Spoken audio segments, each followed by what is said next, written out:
नमस्ते बाल दोस्तों। आज आप खाना खजाना का अभ्यास करेंगे।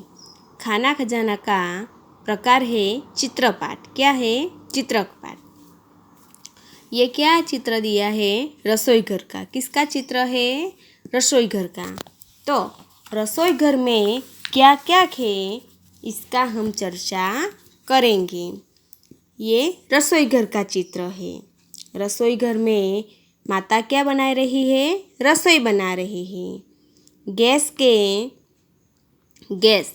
कहाँ है? इधर है। गैस के चूल्हे पर कुकर और दूसरे चूल्हे पर खाली रखा गया है। तवे में रोटी है। तवे में क्या है? रोटी है। माता रोटी बेल रही है। पास में पानी का मटका है। थाली में सेकी हुई रोटियां हैं। नज़दीक में बेटा खा रहा है।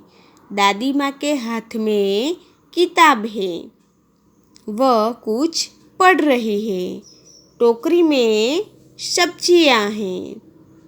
दूसरे खाने में डिब्बे हैं। क्या है? डिब्बे हैं। अलमारी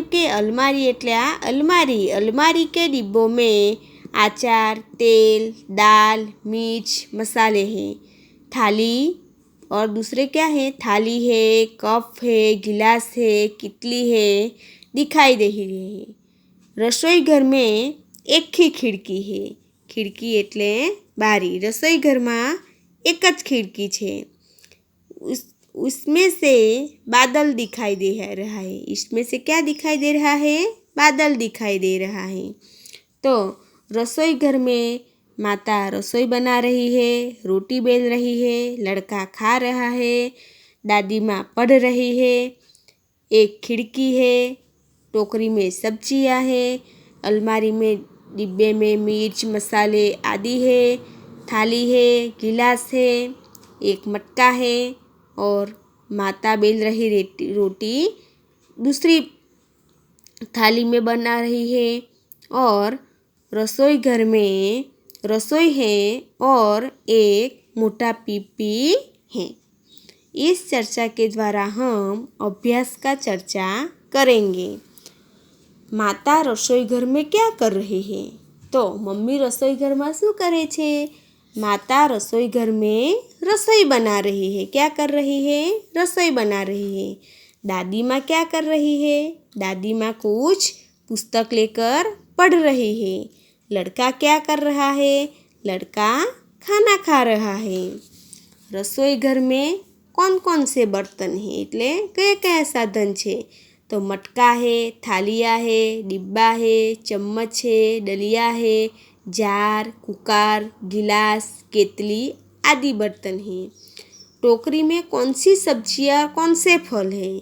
तो टोकरी में लौकी है, भिंडी है, फूलगोभी है, आलू है, सब्जियां है और अंगूर और सेब जैसे फल है। खिड़की से बाहर क्या दिखाई दे रहा है? खिड़की से बाहर क्या दिखाई दे रहा है? बादल दिखाई दे रहा है। अलमारी के डिब्बों में क्या क्या है?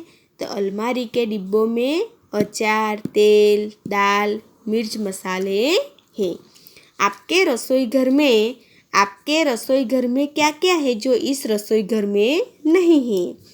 हमारे रसोई घर में किचन का प्लेटफॉर्म है, पानी का नल है, छलनी और एक्वागार्ड है जो इस रसोई घर में नहीं है। माता कहाँ बैठी है? तो माता गैस के चूल्हे के पास बैठी है। ત્યારબાદ આમાંથી જે તમને યોગ્ય क्या पसंद है क्या नहीं योग्य खाने में खरू की निशानी कीजिए। तो તમને જે પસંદ છે કરેલા તો પસંદ કે ન પસંદ એમાં ખરું કરવાનું છે। પછી સેબ છે તો મજે से खाए खाना पड़ेगा बिल्कुल नहीं तो તમારી રીતે કરવાનું। પછી આમ છે, પછી જલેબી છે ને આઈસ્ક્રીમ છે એ તમે મજાથી ખાવું પડે કે બિલકુલ નહીં ખાય તે ખાનામાં ખરું કરવાનું છે। ત્યાર પછી છે